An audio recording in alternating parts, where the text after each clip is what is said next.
नमस्कार, स्वागत है आप सभी प्यारे मित्रों का आपके अपने YouTube चैनल रिया कोचिंग क्लासेस जयपुर में। प्यारे विद्यार्थियों, आप सभी को प्यार भरा नमस्कार। उम्मीद करूंगा आप सभी लोग घर पे होंगे, स्वस्थ होंगे।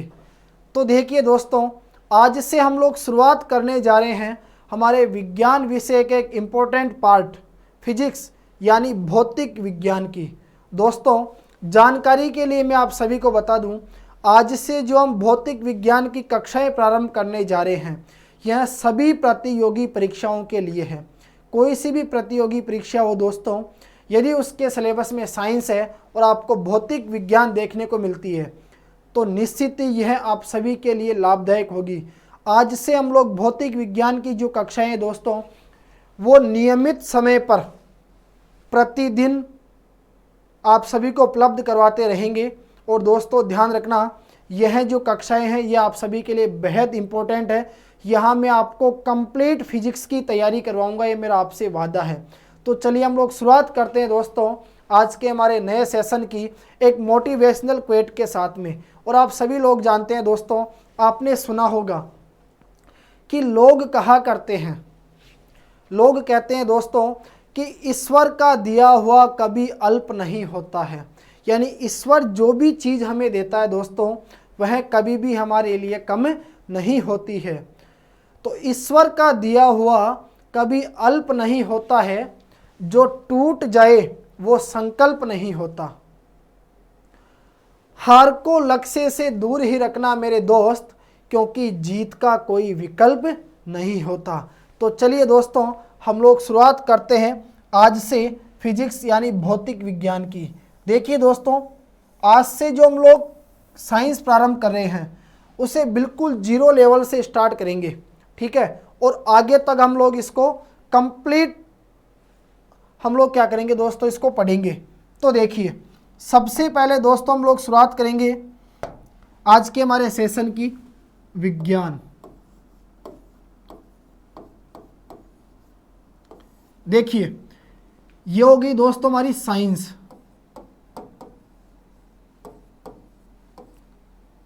सबसे पहले हम लोग जानेंगे दोस्तों कि ये जो विज्ञान शब्द हमारे को दिखाई दे रहा है, इस विज्ञान शब्द की उत्पत्ति किससे हुई है।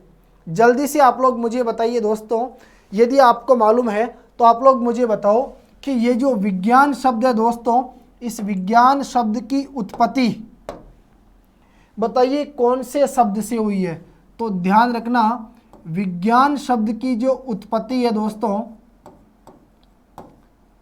ये उत्पत्ति हुई है किससे,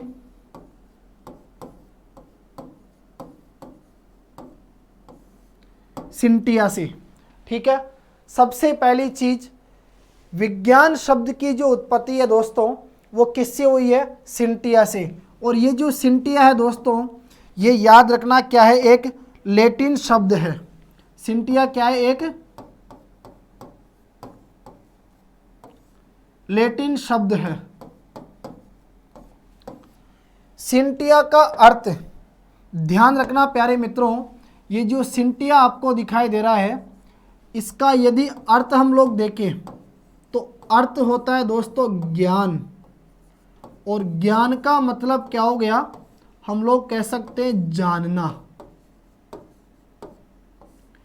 तो सबसे पहले हमने बात की कि ये जो विज्ञान शब्द है दोस्तों, इस विज्ञान शब्द की उत्पत्ति किससे हुई है, सिंटिया से। और ये जो सिंटिया है ये क्या है दोस्तों, एक लैटिन शब्द है और इसका अर्थ क्या होता है, ज्ञान, यानी हम लोग कह सकते हैं दोस्तों जानना। क्लियर है। आगे देखिए, यदि आपसे पूछ लिया जाए, देखिए अक्सर होता क्या है दोस्तों, मान लीजिए आप साइंस पढ़ रहे हैं और कोई भी व्यक्ति अगर आपसे ये पूछ ले कि बताओ साइंस की परिभाषा क्या होती है, तो अगर हम साइंस सब्जेक्ट को पढ़ रहे हैं तो साइंस सब्जेक्ट को पढ़ने से पहले दोस्तों में इस साइंस की क्या होनी चाहिए, परिभाषा भी मालूम होनी चाहिए। तो देखिए, अगर हम लोग बात करें इस विज्ञान की परिभाषा की, विज्ञान की डेफिनेशन यानी परिभाषा,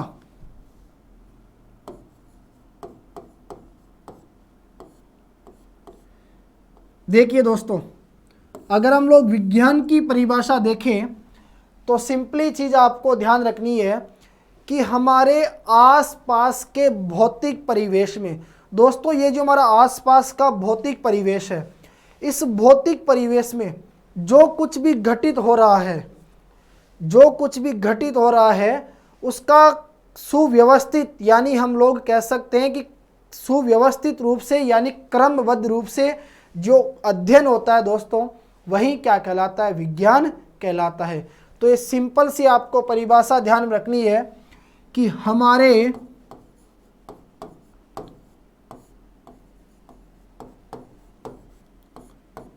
आसपास के भौतिक परिवेश में, हमारे आसपास के भौतिक परिवेश में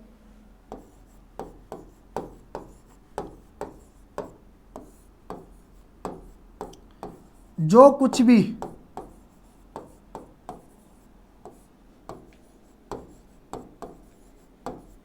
घटित हो रहा है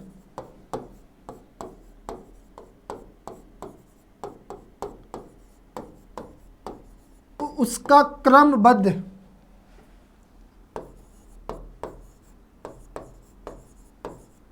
उसका क्रमबद्ध या हम लोग कह सकते हैं दोस्तों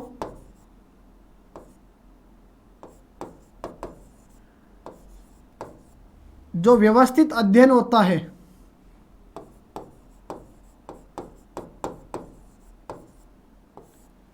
वही क्या कहलाता है दोस्तों, विज्ञान कहलाता है।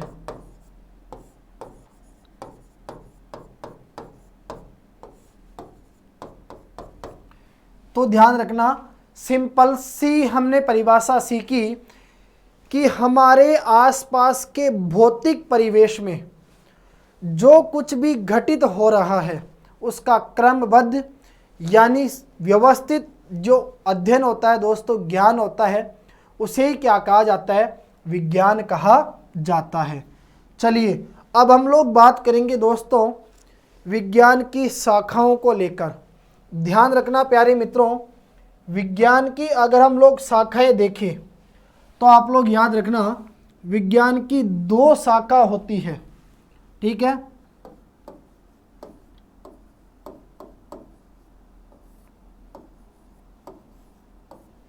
विज्ञान की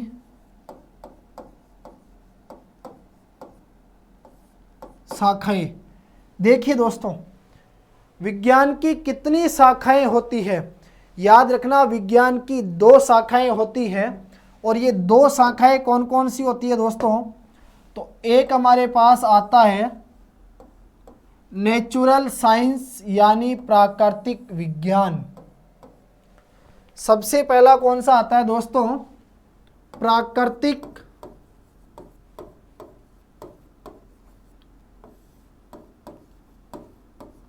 विज्ञान, जिसे हम लोग क्या कहेंगे, नेचुरल साइंस।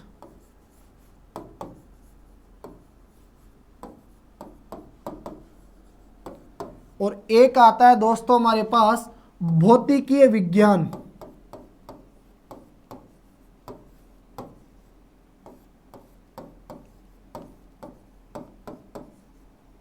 भौतिकीय विज्ञान जिसे कहा जाता है दोस्तों फिजिकल साइंस।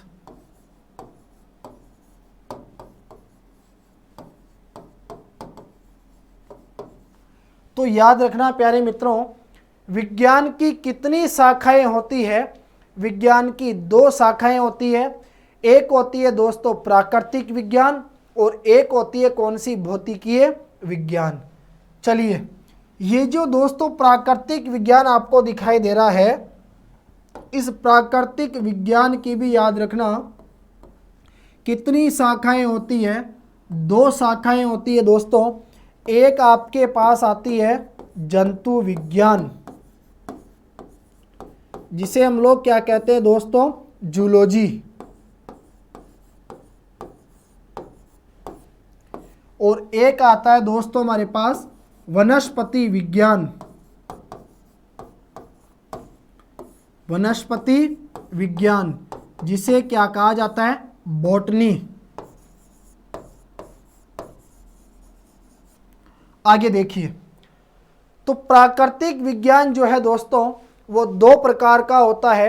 एक आता है जंतु विज्ञान, जिसे जूलॉजी कहा जाता है, और एक आता है वनस्पति विज्ञान, जिसे बॉटनी कहा जाता है। इसी प्रकार देखिए दोस्तों, ये जो भौतिकीय विज्ञान है आपका फिजिकल साइंस, ये फिजिकल साइंस भी कितने प्रकार का होता है, ये भी दो प्रकार का होता है दोस्तों। एक आती है आपके पास भौतिकी, जिसे हम लोग कहेंगे दोस्तों फिजिक्स, जिसकी हम लोग शुरुआत करने जा रहे हैं आज। और एक आता है दोस्तों आपके पास में रसायन, जिसे क्या कहा जाता है, केमिस्ट्री।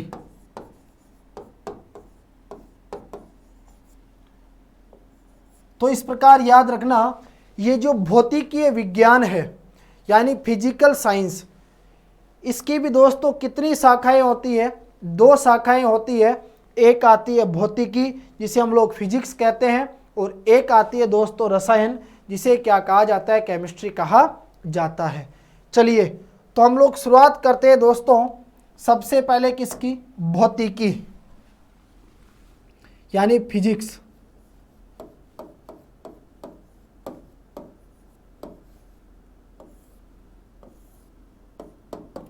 देखिए दोस्तों, ये जो फिजिक्स है, भौतिकी, ये हमारे विज्ञान की एक ऐसी शाखा होती है जिसके अंतर्गत एक तो आता है दोस्तों हमारा द्रव्य, जिसे हम लोग क्या कहते हैं, मैटर, और एक आती है दोस्तों आपकी एनर्जी, ऊर्जा।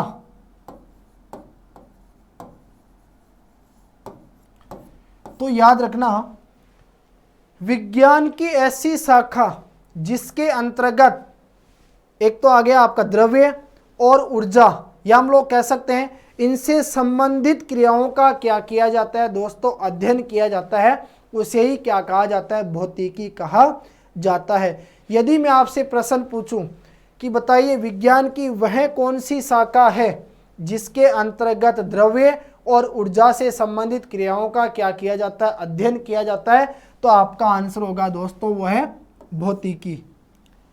अब होता क्या है दोस्तों, ये जो भौतिकी है इसको हम लोग हमारी सुविधा के अनुसार पढ़ने के लिए क्या करते हैं, टोटल 8 भागों में विभाजित करते हैं। और सबसे पहला जो यहाँ हमारे पास भाग आएगा, वो सबसे पहला भाग होगा दोस्तों, जिसमें हम लोग चर्चा करेंगे यांत्रिकी को लेकर। यांत्रिकी को क्या कहा जाता है दोस्तों, मैकेनिक्स।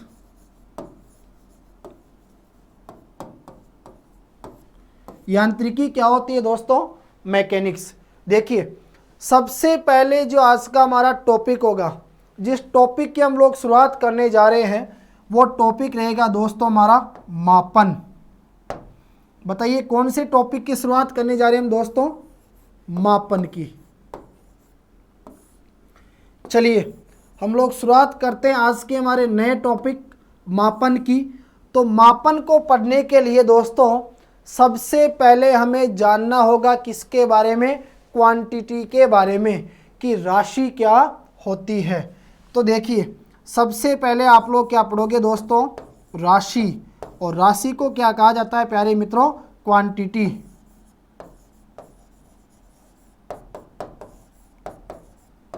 देखिए दोस्तों याद रखना, जिसे देखिए राशि क्या होती है, क्वांटिटी। कोई भी चीज हो जिसे व्यक्त करने के लिए संख्या की क्या पड़ती है दोस्तों, आवश्यकता पड़ती है। सिंपल सा आप लोग कह सकते हैं, जिसे संख्या के रूप में व्यक्त किया जाता है उसे ही क्या कहा जाता है दोस्तों, याद रखना राशि कहा जाता है। तो मैंने क्या कहा आपसे कि जिसे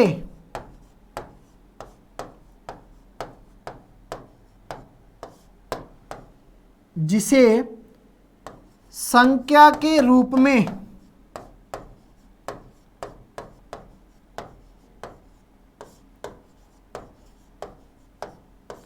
व्यक्त किया जाता है। ध्यान देना दोस्तों, जिसे संख्या के रूप में व्यक्त किया जाता है उसे क्या कहा जाता है? राशि कहा जाता है। तो हम लोग यहाँ पढ़ेंगे दोस्तों फिजिक्स के अंतर यानी भौतिक राशियाँ, फिजिकल क्वांटिटी।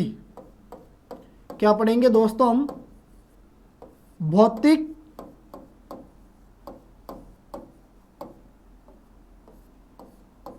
राशियां।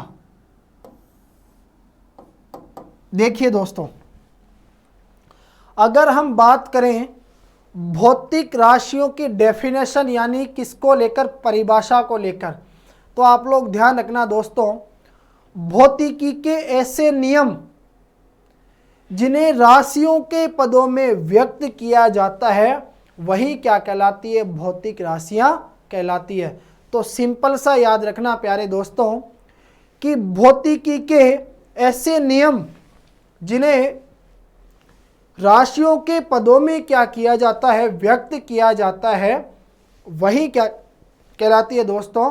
भौतिक राशियां कहलाती है।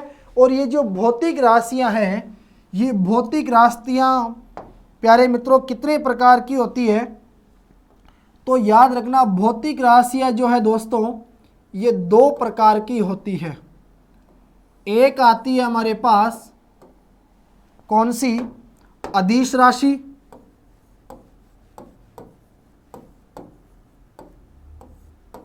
अदिश राशि। और एक आती है दोस्तों हमारे पास में सदिश राशि। इंपॉर्टेंट चीज है, याद रखना। देखिए, तो एक आती है दोस्तों हमारे पास अदिश राशि और एक आती है हमारे पास कौन सी? सदिश राशि।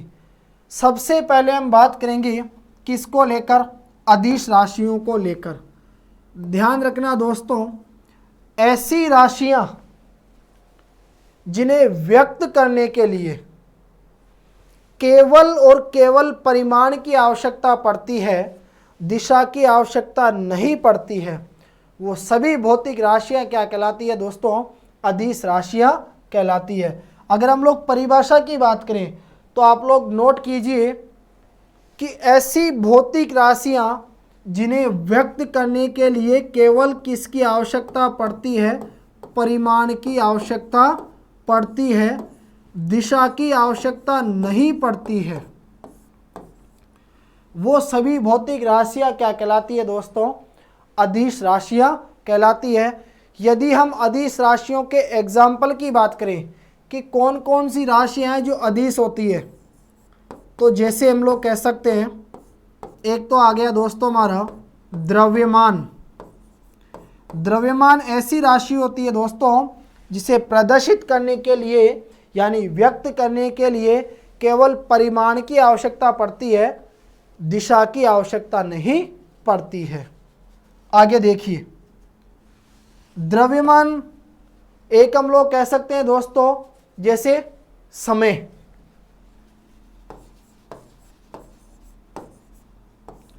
एक हो गया द्रव्यमान, एक क्या हो गया दोस्तों? समय। इसी प्रकार आप लोग कह सकते हो घनत्व। एक आ गया दोस्तों आपका ताप, विद्युत धारा,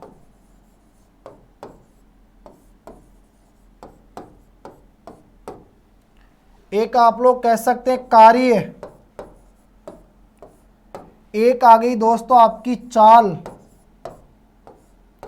एक आ गया दोस्तों आपका आयतन। तो याद रखना, ये जो द्रव्यमान, समय, घनत्व, ताप, विद्युत धारा, कार्य, चाल, आयतन, ये सभी कैसी राशियां होती है दोस्तों? अदिश राशियां होती है। अदिश राशियों के बाद हम लोग पढ़ेंगे दोस्तों कौन सी राशियां? सदिश राशियां। अब सिंपल सा याद रखो कि ऐसी भौतिक राशियां जिन्हें व्यक्त करने के लिए यानी प्रदर्शित करने के लिए परिमाण के साथ साथ दिशा की भी क्या पड़ती है, आवश्यकता पड़ती है, वो सभी भौतिक राशियां क्या कहलाती है दोस्तों, सदिश राशियां कहलाती है। अब एग्जाम्पल यदि हम देखें तो आप लोग कह सकते हैं, एक हो गया दोस्तों हमारा वेग, हम लोग कह सकते हैं विस्थापन,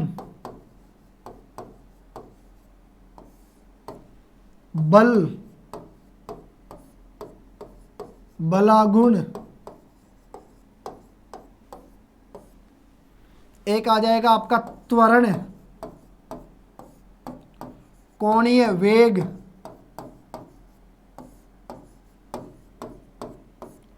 कोणीय विस्थापन,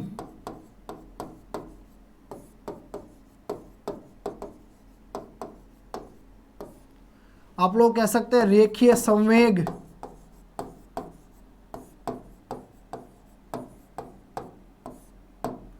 तो इस प्रकार ध्यान रखना दोस्तों, वेग, विस्थापन, बल, बलागुण, एक आ गया आपका त्वरण, कोणीय वेग, कोणीय विस्थापन, रेखीय संवेग, ये सभी क्या कहलाती है प्यारे दोस्तों, सदिश राशियां कहलाती है। अब देखिए राशियों के बाद हम लोग बात करेंगे दोस्तों किसके बारे में, मात्रक के बारे में। मात्रक को क्या कहा जाता है दोस्तों, मात्रक को इकाई भी कहा जाता है। याद रखना, कोई भी भौतिक राशि हो, उस भौतिक राशि को जिसमें मापा जाता है वही क्या कहलाता है दोस्तों, उसका मात्रक कहलाता है। अगर मैं आप बात करूं, जैसे मान लीजिए मैंने आपसे कहा कि कोई वस्तु है, ठीक है, मैंने कहा कोई वस्तु है जिसकी लंबाई कितनी है दोस्तों, 5 मीटर। अब मैंने आपसे कहा कि कोई वस्तु है जिसकी लंबाई कितनी है दोस्तों, 5 मीटर, तो आप लोग ये कहोगे कि सर यहाँ हमने वस्तु की जो लंबाई है इसको किस में मापा, मीटर में। तो ये जो मीटर है दोस्तों यही क्या कहलाएगा, इसका मात्रक कहलाएगा, यानी यही क्या है दोस्तों, इसकी इकाई है। क्लियर। अब बात आती है जो हमने हेडिंग डाली थी, मापन, यानी जिस टॉपिक को आज हम लोगों ने शुरू किया था, मापन। मापन क्या होता है, तो ध्यान देना दोस्तों, अगर किसी भी भौतिक राशि की तुलना उसके मात्रक के साथ की जाती है, समझना मेरी बात को, कोई भी भौतिक राशि हो, अगर हम उस भौतिक राशि की तुलना उसके मात्रक के साथ करते हैं तो दोस्तों यह क्रिया क्या कहलाती है, याद रखना, यही क्रिया दोस्तों मापन कहलाती है। क्लियर है। इसके बाद देखिए आगे हम लोग बात करते हैं दोस्तों मात्रक की। तो ये जो मात्रक है, अगर हम लोग पढ़ें इस मात्रक के प्रकार,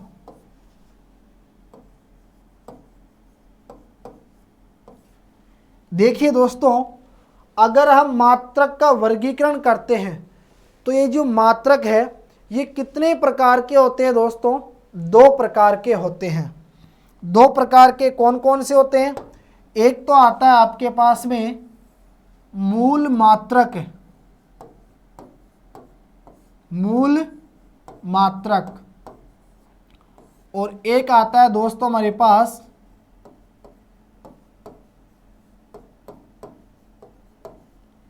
व्युत्पन्न मात्रक। देखिए ये जो मात्रक है, मात्रक कितने प्रकार के होते हैं, 2 प्रकार के होते हैं। एक आता है मूल मात्रक और एक आता है दोस्तों कौन सा, व्युत्पन्न मात्रक।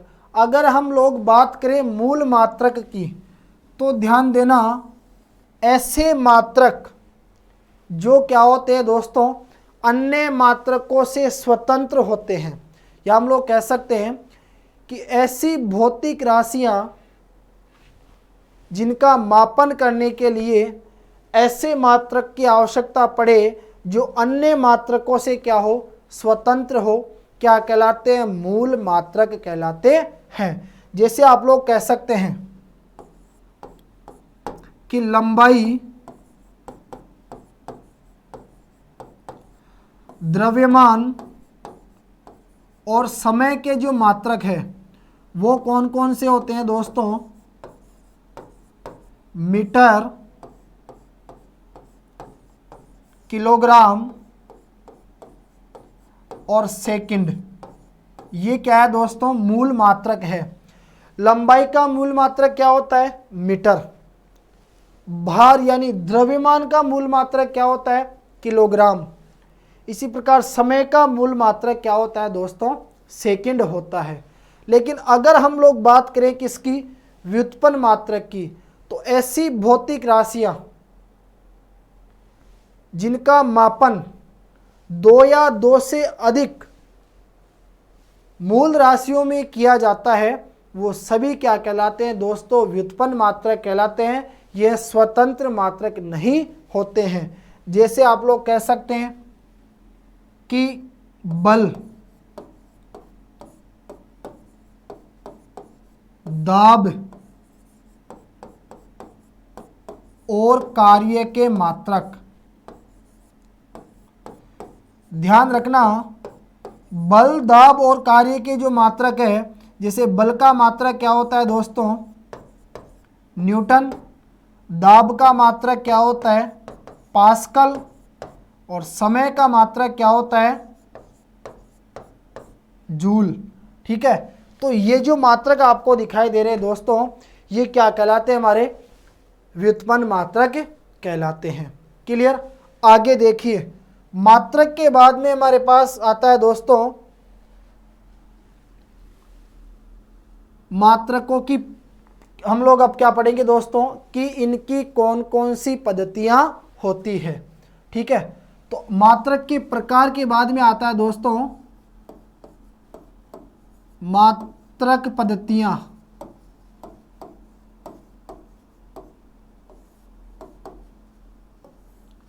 याद रखना प्यारे दोस्तों, ये जो मात्रक पद्धतियां हैं, यहाँ हमारे पास मात्रकों की टोटल कितनी पद्धतियां काम में आती है, तो 4 पद्धतियां हमारे पास काम में आती है दोस्तों।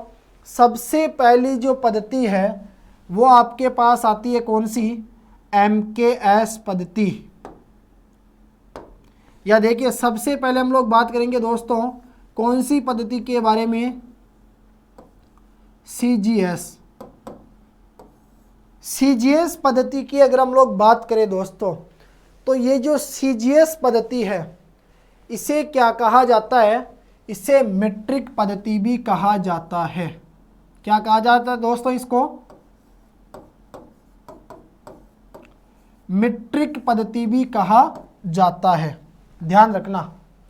ठीक है, ये जो CGS पद्धति है दोस्तों, इसे मीट्रिक पद्धति भी कहा जाता है। और CGS पद्धति में देखिए, जो लंबाई है, ये लंबाई किस में मापी जाती है, सेंटीमीटर में। यानी लंबाई का मूल मात्रक क्या होता है, सेंटीमीटर। द्रव्यमान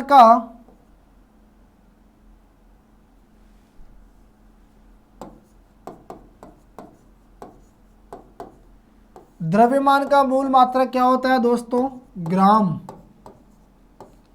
और समय का जो मूल मात्रक है वो क्या होता है, सेकंड। तीनों चारों पद्धतियों में समय जो है वो आपका किस में आता है, सेकंड में। तो हमने पढ़ा सबसे पहले मात्रक पद्धतियों में CGS पद्धति, कि CGS जो पद्धति है दोस्तों, इसे क्या कहा जाता है, मीट्रिक पद्धति कहा जाता है। क्लियर। और CGS पद्धति में लंबाई किस में मापी जाती है, सेंटीमीटर में मापी जाती है। द्रव्यमान किस में मापा जाता है दोस्तों, ग्राम में मापा जाता है। और समय किस में मापा जाता है, सेकंड में मापा जाता है। दूसरे नंबर पे हमारे पास आती है कौन सी पद्धति, दूसरी आती है दोस्तों FPS पद्धति। अब आप लोग सोच रहे होंगे कि सर एफपीएस का मतलब क्या होता है। याद रखना एफ का मतलब होता है दोस्तों फुट, पी का मतलब होता है पाउंड और एस का मतलब क्या हो गया आपका सेकंड। तो बताइए अगर हम लोग बात करें किसकी, एफपीएस पद्धति की, तो देखिए दोस्तों एफपीएस पद्धति में लंबाई जो है इस लंबाई को किस में मापा जाता है, फुट में मापा जाता है। ठीक है, द्रव्यमान जो होता है उसे किस में मापा जाता है, पाउंड में मापा जाता है। और समय को किस में मापा जाता है, सेकंड में मापा जाता है। अगर हम लोग बात करें दोस्तों कौन सी जो तीसरी पद्धति है एमकेएस, देखिए एमकेएस जो पद्धति है दोस्तों इस देख और याद रखना एक चीज और, ये जो एफपीएस पद्धति है दोस्तों इसे क्या कहा जाता है, ब्रिटिश पद्धति भी कहा जाता है। कौन सी पद्धति कहा जाता है दोस्तों, ब्रिटिश पद्धति कहा जाता है। याद रखना ब्रिटिश पद्धति किसे कहा जाता है, एफपीएस यानी फुट पाउंड सेकंड को, और मीट्रिक पद्धति किसे कहा जाता है दोस्तों, सीजीएस यानी सेंटीमीटर ग्राम और सेकंड। क्लियर। अब देखो तीसरी आती है एमकेएस पद्धति। एमकेएस पद्धति वह पद्धति है जिसमें लंबाई का जो मूल मात्रक है वो क्या होता है दोस्तों, मीटर। एम का मतलब क्या हो गया, मीटर। के का मतलब हो जाएगा किलोग्राम, जो किसका मूल मात्रक है, द्रव्यमान का। और समय जो है वह आपका किस में आता है दोस्तों, सेकंड में। क्लियर। तो ये तीन बातें आप लोग ध्यान रखना कि एमकेएस जो पद्धति है इसके अंतर्गत यानी जो दोस्तों लंबाई होती है उसका मूल मात्रक क्या होता है, मीटर, और द्रव्यमान जो होता है उसका मूल मात्रक क्या होता है, किलोग्राम, और समय जो होता है दोस्तों उसका मूल मात्रक क्या होता है, तो याद रखना सेकंड। क्लियर है। उम्मीद करूंगा यहाँ तक आप सभी प्यारे मित्रों को सही तरीके से समझ में आया होगा। तो एक बार जल्दी से दोस्तों इस सेशन को आप लोग शेयर कर दीजिए, और अगर चैनल पर नए हैं तो प्लीज़ चैनल को सब्सक्राइब जरूर कर लीजिएगा, ताकि आने वाली वीडियो का जो नोटिफिकेशन है दोस्तों वो सबसे पहले आप तक जरूर पहुंच सके। चलिए आगे दोस्तों 4 नंबर पे हमारे पास आती है, और ये सबसे इम्पोर्टेंट है, जिसे हम लोग क्या कहते हैं दोस्तों, एसआई पद्धति। कौन सी पद्धति है, एसआई पद्धति। दोस्तों एसआई का पूरा नाम होता है system international unit. System international unit किसे कहा जाता है दोस्तों, एसआई पद्धति को कहा जाता है। यानी हम लोग कह सकते हैं, देखिए ध्यान रखना ये जो दोस्तों एसआई पद्धति है अंतर्राष्ट्रीय पद्धति। कौन सी है, अंतर्राष्ट्रीय पद्धति। तो ये अंतर्राष्ट्रीय जो मात्रक पद्धति है दोस्तों यह एमकेएस पद्धति का ही क्या है, एक संशोधित रूप है। और ध्यान देना कि 1960 की बात है, 1960 के अंदर क्या हुआ था दोस्तों, अंतर्राष्ट्रीय माप तोल अधिवेशन हुआ था। कब की बात है, 1960 की, जब क्या हुआ था दोस्तों, अंतर्राष्ट्रीय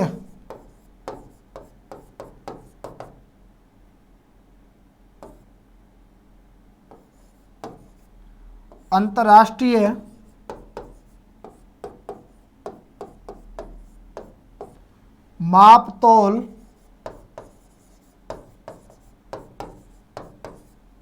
अधिवेशन। दोस्तों ये जो अंतर्राष्ट्रीय माप तोल अधिवेशन है ये हुआ था आपका 1960 के अंतर्गत, और 1960 में इसे यानी जो एसआई पद्धति है इसे क्या किया गया था, शामिल किया गया था। और ये जो एसआई पद्धति है ये दोस्तों एसआई पद्धति एमकेएस पद्धति का ही क्या है, एक संशोधित रूप है। आजकल इसी पद्धति का प्रयोग ज़्यादा किया जा रहा है। दोस्तों इस पद्धति के अंतर्गत मात्रक जो है वो 2 प्रकार के होते हैं। सात तो आते हैं दोस्तों हमारे पास कौन से, मूल मात्रक। सात तो आपके पास आते हैं मूल मात्रक, और दो क्या आते हैं दोस्तों, संपूरक मात्रक।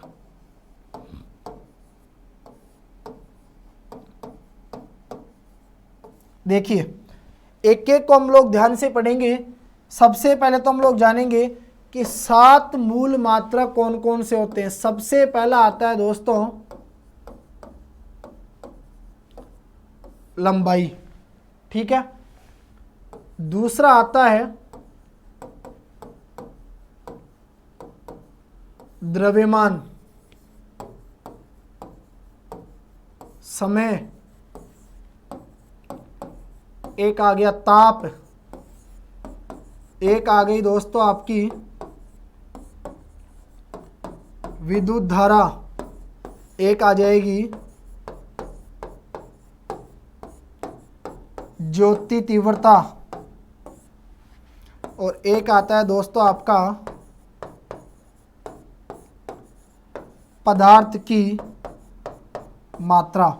तो सबसे पहले आप लोग मुझे बताइए कि अंतर्राष्ट्रीय पद्धति के अंतर्गत सात मूल मात्रक कौन कौन से होते हैं। सबसे पहला आता है लंबाई, द्रव्यमान, समय, ताप, विद्युत धारा, ज्योति तीव्रता, और एक आ गया दोस्तों आपका पदार्थ की मात्रा। अब देखिए लंबाई का मूल मात्रक क्या होता है, तो ध्यान रखना लंबाई का मूल मात्रक होता है मीटर। बताइए लंबाई का मूल मात्रक क्या होता है, मीटर होता है, और मीटर को हम किससे प्रदर्शित करते हैं, एम से। द्रव्यमान का मूल मात्रक क्या होता है दोस्तों, किलोग्राम। बताइए क्या होता है, किलोग्राम होता है, जिसे हम लोग क्या लिखते हैं, केजी। इसी प्रकार समय का मूल मात्रक होता है सेकंड, जिसे हम लोग एस से प्रदर्शित करते हैं। अगर ताप की बात करें तो ताप का मूल मात्रक क्या होता है दोस्तों, केल्विन। केल्विन को हम लोग क्या लिखते हैं, के। विद्युत धारा का मूल मात्रक होता है दोस्तों एम्पियर। विद्युत धारा को किस में मापा जाता है, एम्पियर में मापा जाता है। ज्योति तीव्रता, कैंडेला। कैंडेला को हम लोग क्या लिखते हैं, सीडी। और इसी प्रकार आती है पदार्थ की मात्रा, जो क्या होती है दोस्तों, मोल। ठीक है, तो इस प्रकार आपको ये सात मूल मात्रक याद रखने हैं। कौन कौन से, metre, kilogram, second, kelvin, ampere, candela और मोल। अब बात करें अगर संपूरक मात्रकों की, तो दो संपूरक मात्रक होते हैं दोस्तों। एक तो आता है हमारे पास रेडियन। ये किसका मात्रक होता है दोस्तों, ये होता है आपके समतल कोण का। और एक होता है आपके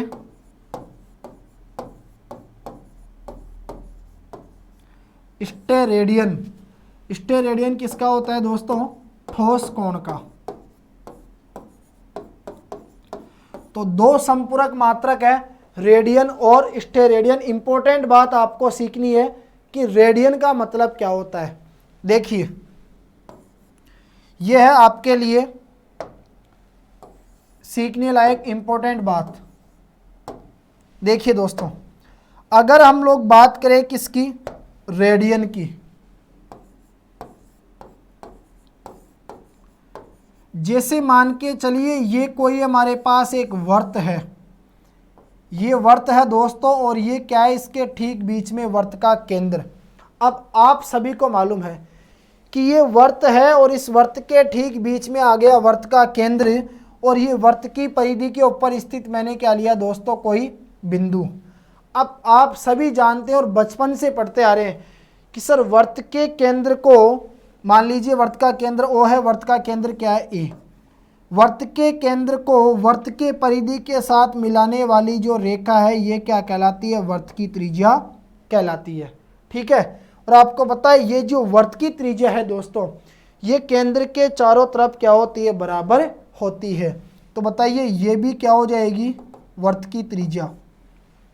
तो ऐसी कंडीशन जब वृत्त की ये जो आर है यानी वृत्त की त्रिज्या, अगर दोस्तों इसका मान इस वृत्त की परिधि पर बनने वाले इस चाप की लंबाई के क्या हो, बराबर, तो उस कंडीशन में याद रखना यहाँ केंद्र के ऊपर बनने वाला जो कोण होता है वही क्या कहलाता है दोस्तों, आपका 1 रेडियन कहलाता है। समझना मेरी बात को, मैंने आपसे क्या कहा कि वृत्त की त्रिज्या और वृत्त की परिधि पर बनने वाले चाप की लंबाई बराबर हो, तो उस कंडीशन में वृत्त की त्रिज्याओं के द्वारा केंद्र पर जो बना कोण है वो क्या कहलाता है दोस्तों, 1 रेडियन कहलाता है। तो प्यारे मित्रों, आज की क्लास में हम लोग इतना ही पढ़ेंगे। नेक्स्ट जो आगे वाली हमारी क्लास आएगी उसमें हम लोग इससे आगे की जो भी चीज़ें हैं उनके बारे में डिटेल से अध्ययन करेंगे। तो तब तक के लिए आप सभी प्यारे मित्रों को जय हिंद, जय भारत।